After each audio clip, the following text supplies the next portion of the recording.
வணக்கம். புதுச்சேரி மாவட்ட ஆட்சியருக்கு கூடுதலாக காரைக்கால் மாவட்ட ஆட்சியர் பொறுப்பு வழங்கப்பட்டுள்ளது.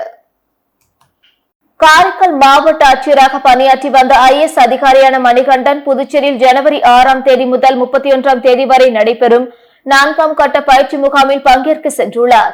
அவர் மீண்டும் பணியில் சேரும் வரை காரைக்கால் மாவட்ட ஆட்சியர் மற்றும் காரைக்கால் பவர் கார்ப்பரேஷன் நிர்வாக இயக்குநர் ஆகிய பொறுப்புகளை புதுச்சேரி மாவட்ட ஆட்சியர் குலந்துங்கன் ஏற்கனவே வகிக்கும் பொறுப்புகளுடன் கூடுதலாக கவனிப்பார்.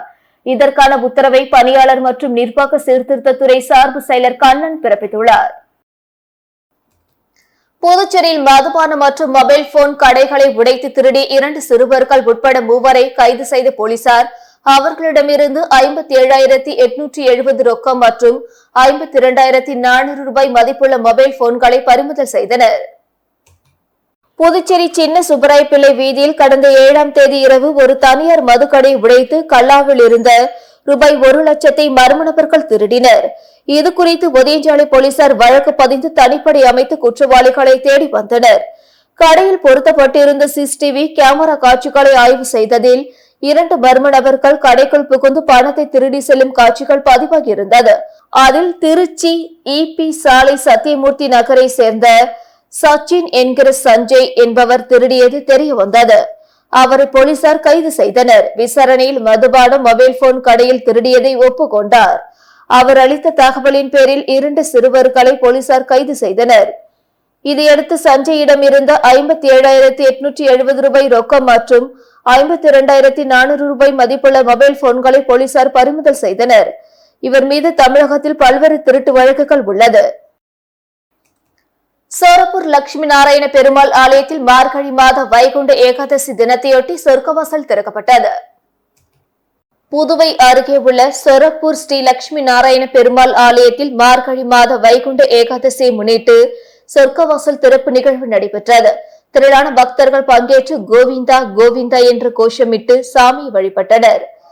உற்சவர் லட்சுமி நாராயணன் பெருமாள் சிறப்பு அலங்காரத்தில் அலங்காரம் செய்யப்பட்டு சொர்க்கவாசல் வழியாக பக்தர்களுக்கு காட்சி தந்தார். முன்னதாக லட்சுமி நாராயண பெருமாள் மற்றும் கனகவள்ளி தாயாருக்கு சிறப்பு அபிஷேக ஆராதனைகள் நடைபெற்றது. விழாவில் சொரப்பூர் உள்ளிட்ட சுற்றுப்புற கிராமங்களில் இருந்து திரளான பக்தர்கள் சென்று சாமி தரிசனம் செய்தனர். பக்தர்கள் அனைவருக்கும் பிரசாதம் மற்றும் அன்னதானம் வழங்கப்பட்டது. இதேபோன்று வடுவக்குப்பம் வெங்கடேச பெருமாள், பண்டசோழ நல்லூர் வரதராஜ பெருமாள், மடுகரை சத்திய நாராயண பெருமாள் உள்ளிட்ட ஆலயங்களிலும் சொர்க்கவாசல் திறப்பு விழா நடைபெற்றது. அரசு அதிகாரிகள் தன்னிச்சையாக செயல்படக்கூடாது என குடிமைப்பொருள் வழங்கல் துறை அமைச்சர் திருமுருகன் அறிவுறுத்தியுள்ளார். காரைக்கால் கார்னிவல் திருவிழா ஏற்பாடுகள் குறித்து துறை வாரியாக அதிகாரிகளிடம் தனித்தனியாக அமைச்சர் திருமுருகன் விளக்கம் கேட்டறிந்தார். மலர் கண்காட்சியில் பொதுமக்களுக்கு விரும்பிய மலர் செடிகளை விற்பதற்கான ஏற்பாடுகளை தனியாக செய்யுமாறு வேளாண் துறை உதவி இயக்குநரிடம் அறிவுறுத்தினார். அரங்கினுள் கடந்த ஆண்டை விட கூடுதலாக கடைகள் அமைக்க பொதுப்பணித்துறை, மின்துறை அதிகாரிகளுக்கு அறிவுறுத்தினார். உணவு கடைகள் அமைக்க அனுமதி வழங்கும் குடிமைப்பொருள் வழங்கல் துறையிடம் கேட்டபோது கடந்த ஆண்டு போல 50 கடைகள் அமைக்க ஏற்பாடு செய்துள்ளதாக தெரிவித்தனர். அப்பொழுது கடந்த ஆண்டு முக்கிய விழாக்கள் நடைபெற்ற சமயத்தில் அரங்கத்திற்குள் நுழைந்த பல்லாயிரக்கணக்கான மக்கள் உணவு, குடிநீர் கிடைக்காமல் அவதிப்படும் நிலை ஏற்பட்டது. அதுபோன்று இந்த ஆண்டு நடைபெறக்கூடாது. பொதுமக்கள் விரும்பி சாப்பிடும் ஷவர்மா, அசைவ உணவு கடைகள் அமைக்க சில விதிமுறைகளுடன் அனுமதி அளிக்க நடவடிக்கை மேற்கொள்ள வேண்டும். மேலும் கடைகள் அமைக்க வரும் விண்ணப்பங்களில் குழுக்கள் முறையில் தேர்வு செய்து அனுமதி அளிக்கப் போவதாக சிவில் சப்ளை அதிகாரி கூறிய விளக்கத்தை ஏற்காது. மக்கள் பிரதிநிதிகள் இருக்கும்போது இதுபோன்று அதிகாரிகள் தன்னிச்சையாக முடிவெடுக்க கூடாது என அமைச்சர் குறிப்பிட்டார். மேலும் உரிமத்தை புதுப்பிக்க வரும் வியாபாரிகளிடம் ஆவணம் மற்றும் விளக்கங்கள் கேட்டு இழுத்தடிக்க கூடாது எனவும் அதிகாரிகளுக்கு அமைச்சர் வலியுறுத்தினார். புதுச்சேரியில் உள்ள பள்ளிகளில் போதைப் பொருள் சம்பந்தமான புகார் பெட்டிகள் வைக்க வேண்டும். அந்த புகார் பெட்டிகளில் பெறப்படும் மனுக்கள் மீது ஒவ்வொரு மாதமும் கல்வித்துறை உரிய நடவடிக்கை எடுக்க வேண்டும் என்று மாவட்ட ஆட்சியர் குலந்துங்கன் உத்தரவிட்டுள்ளார். புதுச்சேரி மாவட்ட போதைப் பொருள் தடுப்பு ஒருங்கிணைப்பு குழு ஆலோசனை கூட்டம் நேற்று மாவட்ட ஆட்சியர் அலுவலகத்தில் நடந்தது. மாவட்ட ஆட்சியர் குலந்துங்கன் தலைமை தாங்கினார். இதில் சார்பு ஆட்சியர்கள் சோமசேகர அப்பாராவ் கொட்டாரு, சித்தாரதி, சீனியர் SP கலைவாணன், பள்ளி கல்வித்துறை இணை இயக்குநர் சிவகாமி மற்றும் சமூக நலத்துறை, சுகாதாரத்துறை, வேளாண் துறை, மருந்து கட்டுப்பாட்டுத்துறை, இந்திய கடலோர காவல் படை, உளவுத்துறை, பணியகம் சார்ந்த அதிகாரிகள் கலந்து கொண்டனர். இக்கூட்டத்தில் தடை செய்யப்பட்ட புகையிலை, கஞ்சா உள்ளிட்ட போதைப் பொருட்களை ஒழிப்பது சம்பந்தமாக துறை ரீதியாக எடுக்கப்பட்ட நடவடிக்கைகள் குறித்து அதிகாரிகளிடம் ஆட்சியர் கேட்டறிந்தார். இதில் ரயில்வே நிலையம் மற்றும் கடலோர பகுதிகள், பேருந்து நிலையம் உள்ளிட்ட பகுதிகளில் நடத்தப்பட்ட சோதனைகள் குறித்து விவாதிக்கப்பட்டது. தொடர்ந்து கூட்டத்தில் ஆட்சியர் குளந்துங்கன் பேசுகையில், பள்ளிகளுக்கு அருகில் 100 மீட்டர் இடைவெளியில் உள்ள கடைகளில் ஏதேனும் போதைப் பொருட்கள் விற்பனை செய்யப்படுகிறதா என்று ஆய்வு செய்ய வேண்டும். பள்ளி, கல்லூரி மாணவர்களுக்கு போதைப் பொருட்களுக்கு எதிராக விழிப்புணர்வு ஏற்படுத்த வேண்டும். போதைப் பொருள் சம்பந்தமான புகார் பெட்டிகள் அந்தந்த பள்ளிகளில் வைக்க வேண்டும். அந்த புகார் பெட்டிகளில் பெறப்படும் மனுக்கள் மீது ஒவ்வொரு மாதமும் கல்வித்துறை உரிய நடவடிக்கை எடுக்க வேண்டும். போதைப் பொருட்களினால் உடல் உறுப்புகளுக்கு ஏற்படும் பாதிப்புகளை நேரடியாக காண அமைக்கப்பட்டுள்ள காட்சியகத்தை அனைத்து அரசு மற்றும் தனியார் பள்ளிகளின் மாணவ மாணவிகள் பார்த்து அவர்களுக்கு புகையிலை பொருட்களின் தீமைகள் குறித்து விழிப்புணர்வு ஏற்படுத்த கல்வித்துறை நடவடிக்கை எடுக்க வேண்டும். மீன்வளத்துறை அதிகாரிகளிடம் புதுவையில் அமைந்துள்ள 15 மீனவ கிராமங்களில் போதைப் பொருளின் தீமைகள் குறித்து மாநில புகையிலை கட்டுப்பாட்டு மையத்துடன் இணைந்து விழிப்புணர்வு நிகழ்ச்சி நடத்த வேண்டும். மேலும் கூடுதலாக குழுக்கள் அமைத்து பள்ளிகளுக்கு அருகில் உள்ள கடைகளில் ஆய்வு மேற்கொள்ள வேண்டும் என்று அவர் பேசினார். புதுச்சேரி அரசு பிற்படுத்தப்பட்டோர் மற்றும் சிறுபான்மையினர் நலத்துறை மூலம் முத்தியால்பேட்டை தொகுதியை சேர்ந்த பயனாளிகளுக்கு தள்ளுவண்டி, இஸ்திரி பெட்டி, நாதஸ்வரம் உள்ளிட்ட நலத்திட்ட உதவிகளை தொகுதி சட்டமன்ற உறுப்பினர் பிரகாஷ்குமார் வழங்கினார். புதுச்சேரி அரசு பிற்படுத்தப்பட்டோர் மற்றும் சிறுபான்மையினர் நலத்துறை சார்பில் முத்தியால்பேட்டை தொகுதியை சேர்ந்த பயனாளிகளுக்கு நலத்திட்ட உதவிகள் வழங்கும் விழா முத்தியால்பேட்டை சட்டமன்ற உறுப்பினர் அலுவலகத்தில் இன்று நடைபெற்றது. விழாவில் தொகுதி சட்டமன்ற உறுப்பினர் பிரகாஷ்குமார் கலந்து கொண்டு 13 பயனாளிகளுக்கு தள்ளுவண்டி, இஸ்திரி பெட்டி, நாதஸ்வரம், மேளம் உள்ளிட்ட நலத்திட்ட உதவிகளை வழங்கி சிறப்பித்தார். இந்த நிகழ்ச்சியில் பிற்படுத்தப்பட்டோர் மற்றும் சிறுபான்மையினர் நலத்துறை அதிகாரிகள், எம்எல்ஏ ஆதரவாளர்கள் உட்பட பலர் கலந்து கொண்டனர். புதுச்சேரி பெருமாள் கோவில் வீதியில் உள்ள ஸ்ரீதேவி ஏழைமுத்து மாரியம்மன் ஆலயத்தில் உலக நன்மை வேண்டி நடைபெற்ற 6 கால பூஜையில் திரளான பக்தர்கள் கலந்து கொண்டு சாமி தரிசனம் செய்தனர். புதுச்சேரி பெருமாள் கோவில் வீதியில் பிரசித்தி பெற்ற ஸ்ரீதேவி ஏழை மாரியம்மன் ஆலயம் உள்ளது. கிருத்திகையை முன்னிட்டும் உலக நன்மை வேண்டியும் ஆலயத்தில் அமைந்துள்ள ஸ்ரீ பாலமுருகர், ஸ்ரீ சர்வனேஸ்வரர், ஸ்ரீ சுப்பிரமணிய சுவாமிகளுக்கு 6 கால சிறப்பு பூஜை நடைபெற்றது. முதல் கால பூஜை காலை 9 மணிக்கு தொடங்கிய நிலையில் மாலை 6 மணி அளவில் 6ஆம் கால சிறப்பு பூஜை நடைபெற்றது. வெண்ணை வேலவர் ஆன்மீக நற்பணி மன்றத்தின் நிறுவனரும் சிவனடியாருமான பாபுஜி கந்தசஷ்டி கவசம் ஓதி சிறப்பு பூஜை செய்தார். இந்த சிறப்பு பூஜையில் ஆலய நிர்வாகிகள் உட்பட திரளான பக்தர்கள் கலந்து கொண்டு சாமி தரிசனம் செய்தனர். வரும் பிப்ரவரி மாதம் 28ஆம் தேதிக்குள் வணிக உரிமத்தை புதுப்பிக்காத கடைகளுக்கு சீல் வைக்கப்படும் என உழவர்கரை நகராட்சி எச்சரித்துள்ளது. இது தொடர்பாக உழவர்கரை நகராட்சி அணி சுரேஷ்ராஜ் வெளியிட்டுள்ள செய்திக்குறிப்பில், புதுச்சேரி நகராட்சிகள் சட்டம் 1973 கீழ் பிரிவு 355 படி உழவர்கரை நகராட்சி எல்லைக்குட்பட்ட பகுதிகளில் வணிக உரிமம் பெறாமல் எந்தவொரு வணிகம், உணவகம், தொழிற்சாலைகள், கிளினிக், நிதி நிறுவனம் ஆகியவைகள் நடத்தக்கூடாது.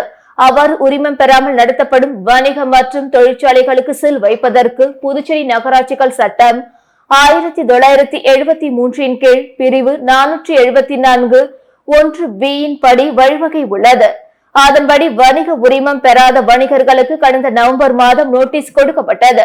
மேலும் இன்று வரை உரிமம் பெறாமல் இயங்கும் கடைகள் மற்றும் வணிக நிறுவனங்களுக்கு சீல் வைக்க முடிவு செய்யப்பட்டு நோட்டீஸ்கள் வழங்கப்பட்டு வருகிறது.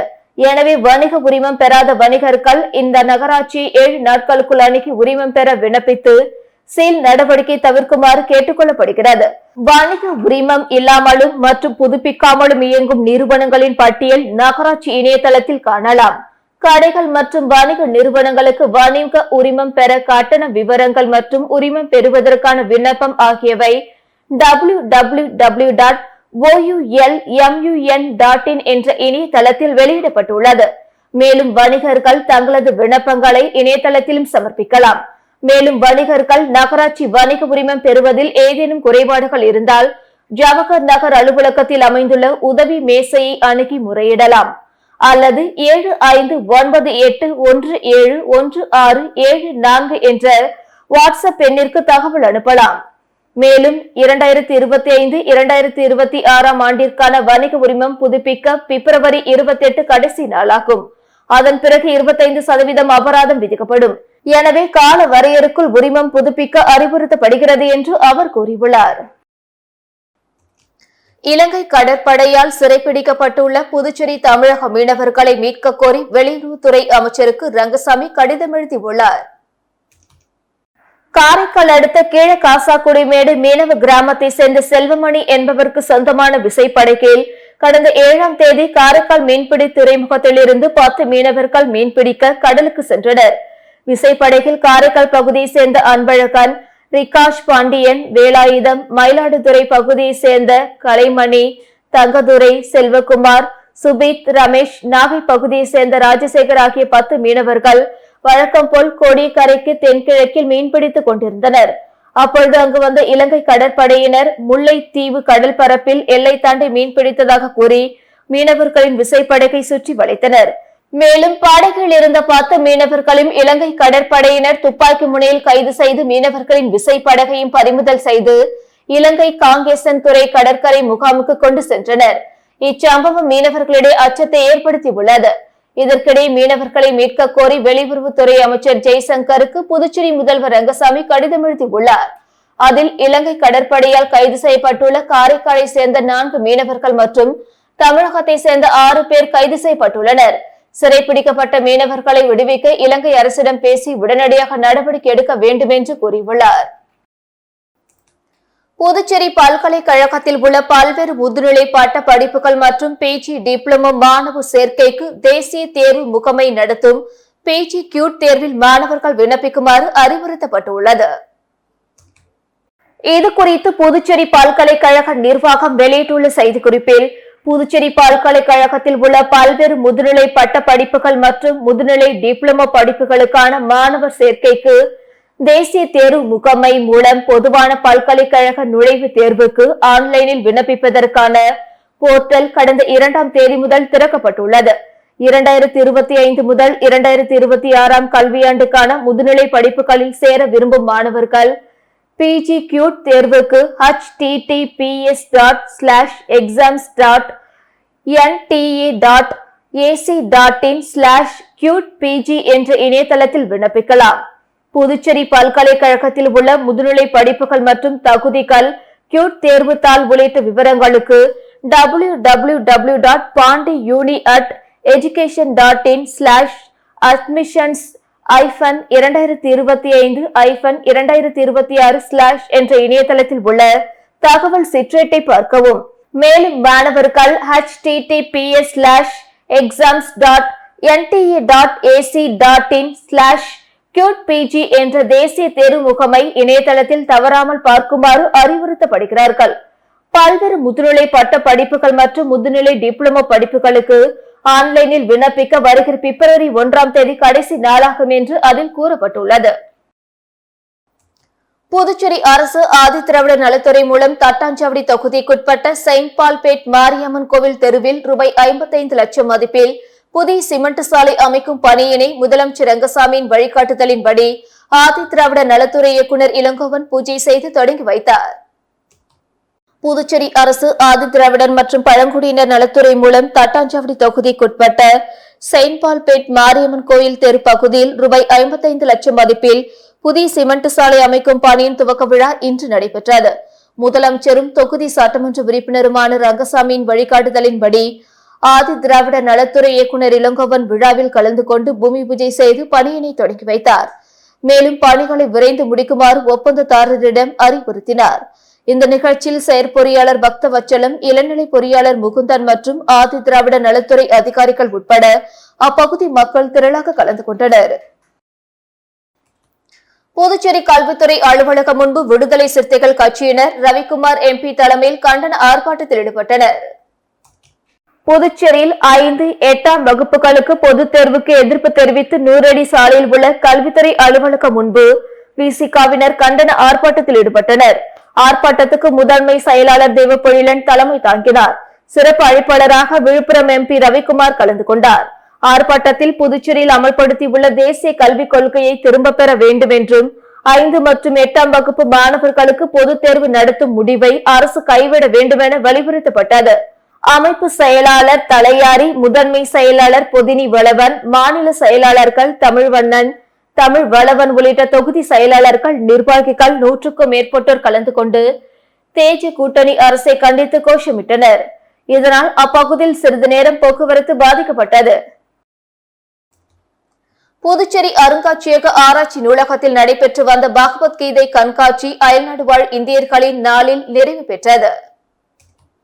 நேஷனல் ஹெரிடேஜ் டிரஸ்ட் உதவியுடன் நடைபெறும் புதுவை அருங்காட்சியகத்தால் பகவத்கீதை கண்காட்சி முன்னெடுக்கப்பட்டது. இக்கண்காட்சியானது புதுச்சேரி கோலாஸ் நகரில் அமைந்துள்ள புதுவை அருங்காட்சியக ஆராய்ச்சி அலுவலகத்தில் கடந்த மாதம் 23ஆம் தேதி புதுச்சேரி மாநில கல்வெட்டு ஆய்வாளர் வில்லியனூர் புலவர் வெங்கடேசனால் திறந்து வைக்கப்பட்டது. மேலும் பகவத்கீதை கண்காட்சி அயல்நாடு வாழ் இந்தியர்களின் நாளான நேற்று நிறைவு பெற்றது.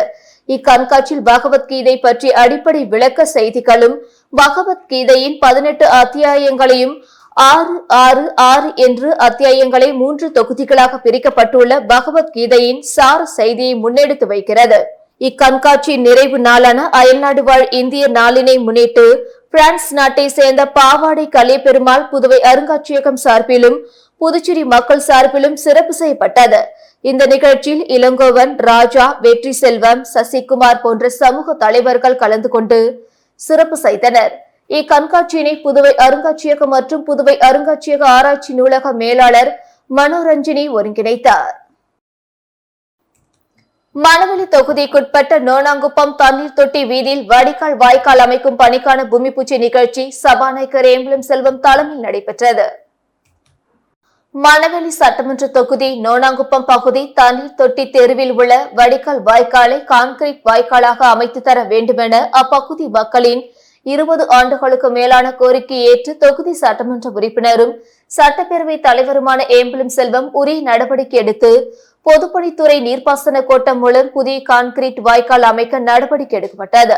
அதன்படி இன்று நோனாங்குப்பம் தண்ணீர் தொட்டி தெருவில் உள்ள வடிகால் வாய்க்காலுக்கு ரூபாய் 18.50 லட்சம் மதிப்பில் புதிய கான்கிரீட் கட்டுமான பணிக்கான பூமி பூஜை மாண்புமிகு சட்டப்பேரவை தலைவர் ஏம்பலம் செல்வம் தலைமையில் நடைபெற்றது. இந்நிகழ்ச்சியில் பொதுப்பணித்துறை நீர்ப்பாசன கோட்ட உதவி பொறியாளர் மதிவாணன், இளநிலை பொறியாளர்கள் சங்கர், பிருத்திவிராஜ் மற்றும் அப்பகுதி முக்கிய பிரமுகர்கள், பொதுமக்கள் பலர் கலந்து கொண்டனர். காரைக்காலில் மதர் தெரேசா அரசு செவிலியர் கல்லூரியில் நடைபெற்ற பொங்கல் விழாவில் கலந்து கொண்ட அமைச்சர் திருமுருகன் தமிழர்களின் பாரம்பரிய விளையாட்டான உரியடி விளையாடி மகிழ்ந்தார். காரைக்கால் மாவட்டத்தில் உள்ள மதர் தெரேசா அரசு செவிலியர் கல்லூரியில் செவிலியர் பொங்கல் விழா கொண்டாடப்பட்டது. இந்த விழாவில் அமைச்சர் திருமுருகன் சிறப்பு விருந்தினராக கலந்து கொண்டு மாணவர்களோடு இணைந்து பொங்கல் கொண்டாடினார். முன்னதாக கல்லூரிக்கு வந்த அமைச்சர் திருமுருகனை மேலும் தாளம் இசைத்து நடனமாடி மாணவர்கள் அமைச்சரை வரவேற்றனர். இதனையடுத்து மாணவர்களோடு இணைந்து அமைச்சர் திருமுருகன் தமிழர்களின் பாரம்பரிய விளையாட்டான உரியடி விளையாட்டை விளையாடி மகிழ்ந்தார். 2024-2025 கல்வியாண்டில் சென்டாக் மூலம் MBBS படிப்பில் 803 பேர் சேர்க்கை பெற்றுள்ளனர். புதுச்சேரியில் 2024-2025 கல்வியாண்டில் நீட் சார்ந்த படிப்புகளான MBBS, PDS, BA, MS, PVSC ஆகிய படிப்புகளில் சென்டாக் மூலம் சேர்ந்த மாணவர்களின் இறுதி சேர்க்கை பட்டியல் வெளியிடப்பட்டுள்ளது. அதன்படி இந்திரா காந்தி அரசு மருத்துவக் கல்லூரியில் அரசு ஒதுக்கீடு 131, NRI ஒதுக்கீடு 21, நீர்ப்பாக்க ஒதுக்கீடு 1, பிம்ஸ் மருத்துவக் கல்லூரியில் அரசு ஒதுக்கீடு 57, நீர்ப்பாக்க ஒதுக்கீடு 69, கிறிஸ்துவ சிறுபான்மையினர் ஒதுக்கீடு 6, NRI ஒதுக்கீடு 18, மணக்குள விநாயகர் மருத்துவக் கல்லூரியில் அரசு ஒதுக்கீடு 92, நிர்வாக ஒதுக்கீடு 137, NRI ஒதுக்கீடு 21, வெங்கடேஸ்வரா மருத்துவக் கல்லூரியில் அரசு ஒதுக்கீடு 91, நிர்வாக ஒதுக்கீடு 146, தெலுங்கு சிறுபான்மையினர் ஒதுக்கீடு 2, NRI ஒதுக்கீடு 11 என மொத்தமாக 803 மாணவ மாணவிகள் MBBS சேர்ந்துள்ளனர். இதேபோல் மகாத்மா காந்தி அரசு பல் மருத்துவக் கல்லூரியில் அரசு ஒதுக்கீடு 44, NRI ஒதுக்கீடு 2, நிர்வாக ஒதுக்கீடு 47, மாகே பல் மருத்துவக் கல்லூரியில் அரசு ஒதுக்கீடு 30, நிர்வாக ஒதுக்கீடு 70, வெங்கடேஸ்வரா மருத்துவக் கல்லூரியில் அரசு ஒதுக்கீடு 35, நிர்வாக ஒதுக்கீடு 65 என PDS படிப்பில் 293 மாணவ மாணவிகள் சேர்ந்துள்ளனர். ராஜீவ்காந்தி ஆயுர்வேத மருத்துவக் கல்லூரியில் அரசு ஒதுக்கீடு 43, நிர்வாக ஒதுக்கீடு 7 என 50 பேரும், ராஜீவ்காந்தி கால்நடை மருத்துவக் கல்லூரியில் நீட் அடிப்படையில் NRI ஒதுக்கீடு 6, நிர்வாக ஒதுக்கீடு 24 என 30 பேரும் சேர்ந்துள்ளது குறிப்பிடத்தக்கது. காரைக்கால் கார்னிவல் திருவிழா தொடர்பாக அமைச்சர் திருமுருகன் தலைமையில் ஆலோசனை கூட்டம் நடைபெற்றது. கார்னிவல் திருவிழா ஆலோசனை கூட்டம் நேற்று காமராஜர் வளாகத்தில் நடந்தது. கூட்டத்துக்கு புதுச்சேரி குடிமைப்பொருள் வழங்கல் மற்றும் நுகர்வோர் விவகாரங்கள் துறை அமைச்சர் திருமுருகன் தலைமை தாங்கினார். MLA-க்கள் நாஜீம், நாக தியாகராஜன் ஆகியோர் முன்னிலை வகித்தனர். காரைக்கால் துணை மாவட்ட ஆட்சியர்கள் அர்ஜுன் ராமகிருஷ்ணன், செந்தில்நாதன், வெங்கடகிருஷ்ணன், காவல் கண்காணிப்பாளர் சுப்பிரமணியன் உட்பட பலர் கலந்து கொண்டனர். பின்னர் நிருபர்களிடம் அமைச்சர் திருமுருகன் கூறுகையில், கடந்த ஆண்டுகளைப் போலவே கார்னிவல் மாபெரும் நிகழ்வாக வெற்றியடை அனைத்து ஏற்பாடுகளையும் மாவட்ட நிர்வாகம் செய்து வருகிறது. வரும் 16ஆம் தேதி கார்னிவல் திருவிழாவை கவர்னர் கைலாஷ்நாதன் துவக்கி வைக்கிறார். மதியம் 2 மணி முதல் மாபெரும் கலாச்சார சாலை நிகழ்ச்சி நடைபெற உள்ளது. தொடர்ந்து 16ஆம் தேதி முதல் 19ஆம் தேதி வரை அரசு மாவட்ட விளையாட்டு அரங்கில் காரைக்கால் மலர்கள், காய்கறிகள் மற்றும் பழங்கள் கண்காட்சி நடைபெற இருக்கிறது. 17ஆம் தேதி நாய்கள் கண்காட்சி, 18ஆம் தேதி கட்டுமர படகு போட்டி, கிரிக்கெட், கால்பந்து, பூப்பந்து, கபடி, லான் டென்னிஸ் மற்றும் கைப்பந்து, மினி மாரத்தான் நடைபெற இருக்கிறது. 19ஆம் தேதி நடைபெறவுள்ள நிறைவு விழாவில் முதல்வர் ரங்கசாமி பல்வேறு போட்டிகளில் வெற்றி பெறுபவர்களுக்கு பரிசளித்து பேசுகிறார். ஜனவரி 17ஆம் தேதி உள்ளூர் விடுமுறை விடப்படுவதற்கு முதல்வர் ரங்கசாமியிடம் வலியுறுத்தப்படும் என்றார். நம்முடைய காரைக்கால் மாவட்ட நிர்வாகம் சிறந்த முறையில் ஏற்பாடு செய்து நடத்தி கொண்டிருக்கிறது நம்ம அனைவருக்கும் தெரியும். அதே போல இந்த ஆண்டு எந்த ஆண்டும் இல்லாத அளவில் இந்த ஆண்டு சிறந்த முறையிலே நடத்த வேண்டும் என்பது இந்த புதுச்சேரி அரசினுடைய எண்ணம். அதன் அடிப்படையில் ஏறத்தாழ நேற்று மதியம்தான் இந்த முழு ப்ரோக்ராம் ஃபைனல் ஆச்சு. சில ஆர்டிஸ்ட் சில டேட்டு அவங்க வேறு இதில் புக் பண்ணியிருந்ததுனால சில மாற்றங்கள்லாம் வர ஒரு வாய்ப்பு இருந்துச்சு.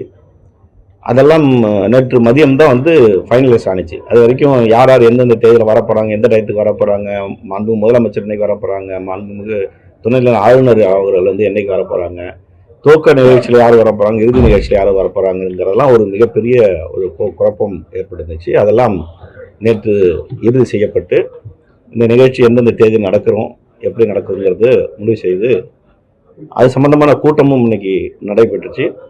மாண்புமிகு தெற்கு தொகுதி சட்டமன்ற உறுப்பினர் அதுக்குரிய ஆஜிமன்னன் அவர்களும், திருமலைப்பட்ட சட்டமன்ற உறுப்பினர் அதுக்குரிய நாகராஜன் அவர்களும், மாவட்ட துணை ஆட்சியர் அர்ஜுன் ராமகிருஷ்ணன் சார் அவர்களுக்கும் மற்றும் அனைத்து துறை அதிகாரிகள் முன்னிலையில் இன்றைக்கி சில ஆலோசனை கூட்டமானது நடந்துச்சு. அது இறுதி நிலைப்பாடு நிகழ்ச்சி எந்தெந்த தேதியில் நடத்துவதெல்லாம் இறுதி செய்யப்பட்டு அவர்களுக்கு அறிவுறுத்தப்பட்டிருக்குது.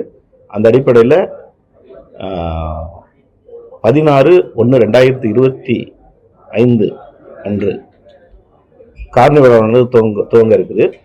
19/1/2025 இறுதி அடைவு. 4 நாள் நம்முடைய காரைக்கால் மாவட்டத்தில் கார்னிவல் திருவிழா. வில்லியனூர் தென்காலை ஸ்ரீ வரதராஜ பெருமாள் கோவிலில் வைகுண்ட ஏகாதசி முன்னிட்டு நடைபெற்ற சொர்க்கவாசல் திறப்பு விழாவில் ஏராளமான பக்தர்கள் கலந்து கொண்டு சுவாமி தரிசனம் செய்தனர். புதுச்சேரி மாநிலம் வில்லியனூர் பகுதியில் அமைந்துள்ள ஸ்ரீ பெருந்தேவி தாயார் சமேத தென்காலை ஸ்ரீ வரதராஜ பெருமாள் தேவஸ்தானத்தில் வைகுண்ட ஏகாதசியை முன்னிட்டு சொர்க்கவாசல் திறப்பு விழா நிகழ்ச்சி நடைபெற்றது. சொர்க்கவாசல் திறப்பு விழாவினை முன்னிட்டு ஏராளமான பொதுமக்கள் காலை முதலே கோவிலில் நீண்ட வரிசையில் காத்திருந்து சுவாமி தரிசனம் செய்தனர். மேலும் இந்நிகழ்ச்சியில் எதிர்க்கட்சி தலைவர் சிவா MLA கலந்து கொண்டு சுவாமி தரிசனம் செய்தார். தொடர்ந்து ஆலயத்தில் முதல் மரியாதை செய்யப்பட்டது. மேலும் விழாவில் கலந்து கொண்ட பக்தர்கள் அனைவருக்கும் பிரசாதம் வழங்கப்பட்டது. இந்நிகழ்ச்சிக்கான ஏற்பாட்டினை தென்காலை ஸ்ரீ வரதராஜ பெருமாள் தேவஸ்தான கோவில் நிர்வாக அதிகாரி சந்தான ராமன் தலைமையில் நிர்வாகிகள் மற்றும் ஊர் பொதுமக்கள் வெகு சிறப்பான முறையில் செய்திருந்தனர். அரியாங்குப்பம் மேற்கு பகுதிகளில் சட்டமன்ற உறுப்பினர் பாஸ்கர் ஏற்பாட்டில் பொங்கல் தொகுப்பு வழங்கப்பட்டது. அரியாங்குப்பம் NR காங்கிரஸ் கட்சியின் சட்டமன்ற உறுப்பினர் பாஸ்கர் என்கிற தட்சிணாமூர்த்தி அவர்கள் ஏற்பாட்டில் அரியாங்குப்பம் தொகுதிக்குட்பட்ட அனைத்து பகுதிகளுக்கும் பொங்கல் பண்டிகையை முன்னிட்டு பச்சரிசி, வெல்லம், முந்திரி, திராட்சை, நெய் உள்ளிட்ட பொங்கல் தொகுப்பினை வழங்கி வருகிறார்கள். இதில் அரியாங்குப்பம் தொகுதியில் உள்ள காலந்தோட்டம், அருந்ததி நகர் உள்ளிட்ட பகுதிகளில் உள்ள அனைத்து குடும்பங்களுக்கும் பொங்கல் தொகுப்பு வழங்கப்பட்டது. இந்நிகழ்ச்சியில் ஏராளமான என்ஆர் காங்கிரஸ் கட்சி நிர்வாகிகள் பலர் உடனிருந்தனர். காரைக்கால் தனியார் பள்ளியில் நடைபெற்ற பல்துறை கண்காட்சி நலவழித்துறை துணை இயக்குநர் மருத்துவர் சிவராஜ்குமார் மாணவர்களின் படைப்புகளை பார்வையிட்டு பாராட்டினார். காரைக்கால் மாவட்டத்தின் மைய பகுதியில் அமைந்துள்ள பிரபல தனியார் பள்ளியான KMK மேல்நிலைப் பள்ளியில் பல்துறை கண்காட்சி நடைபெற்றது. இப்பள்ளியில் நடைபெற்ற பல்துறை கண்காட்சியில் அறிவியல், கணக்கு பாடங்கள் மட்டுமின்றி மொழி பாடங்கள், விளையாட்டு, விவசாயம் உள்ளிட்ட அன்றாடம் நாம் பயன்படுத்தும் அனைத்து துறைகளிலும் தொழில்நுட்பத்தை பயன்படுத்தி பல்வேறு படைப்புகள் காட்சிக்கு வைக்கப்பட்டிருந்தன. இக்கண்காட்சியை நலவழித்துறை துணை இயக்குநர் மருத்துவர் சிவராஜ்குமார் துவக்கி வைத்தார். இதில் மாவட்டத்தின் பல்வேறு பகுதிகளில் இருந்து வந்திருந்த மாணவர்கள் பார்வையிட்டு படைப்புகளை செய்திருந்த மாணவர்களிடமிருந்து கேட்டறிந்தனர். இக்கண்காட்சியில் ராக்கெட் விண்ணில் ஏவப்படுவது போல அமைக்கப்பட்டிருந்தது வியப்பை ஏற்படுத்தியது. இந்நிகழ்ச்சியில் பள்ளியின் தாளாளர் மணிமேகலை கண்ணையன், மது கண்ணையன், பள்ளியின் தலைமை ஆசிரியர் சித்ரா, பள்ளி ஆசிரியர்கள் கலந்து கொண்டனர்.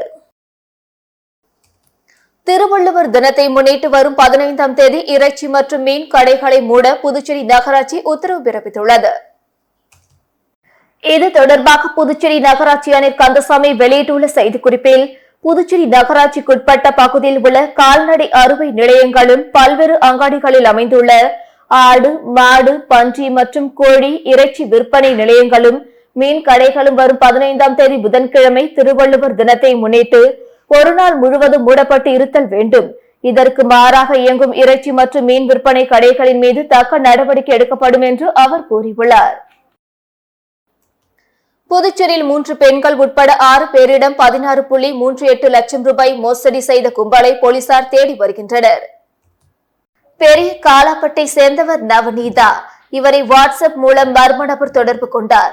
தங்களை டிஜிட்டல் தொடர்பான வழக்கில் கைது செய்துள்ளதாகவும் அதிலிருந்து விடுவிக்க பணம் அனுப்ப வேண்டுமென கூறினார். அதற்கு பயந்து 9.69 லட்சம் அனுப்பி ஏமாந்தார். முதலியார்பேட்டை சேர்ந்த சரவணன் என்பவரை தொடர்பு கொண்ட நபர் தங்களுக்கு பார்சல் வந்துள்ளது, அதில் போதைப் பொருட்கள் இருப்பதால் வழக்கு பதிவு செய்யப்பட்டுள்ளது. இது தொடர்பாக மும்பை போலீசார் வீடியோ காலில் பேச உள்ளதாக மிரட்டியதை நம்பி ரூபாய் 5.03 லட்சம் அனுப்பி ஏமாந்தார். அரியங்குப்பத்தை சேர்ந்த கிருத்திகா தேவி 54,000, காரைக்கால் கங்காதரன் 46,000, லாவண்யா 46,000, லாஸ்பேட்டை ராமகிருஷ்ணன் 20,000 ரூபாய் என ஏமாந்தனர். இது குறித்த புகார்களின் பேரில் சைபர் கிரைம் போலீசார் வழக்கு பதிந்து மோசடி செய்த கும்பலை தேடி வருகின்றனர். இத்துடன் செய்திகள் நிறைவடைந்தன. வணக்கம்.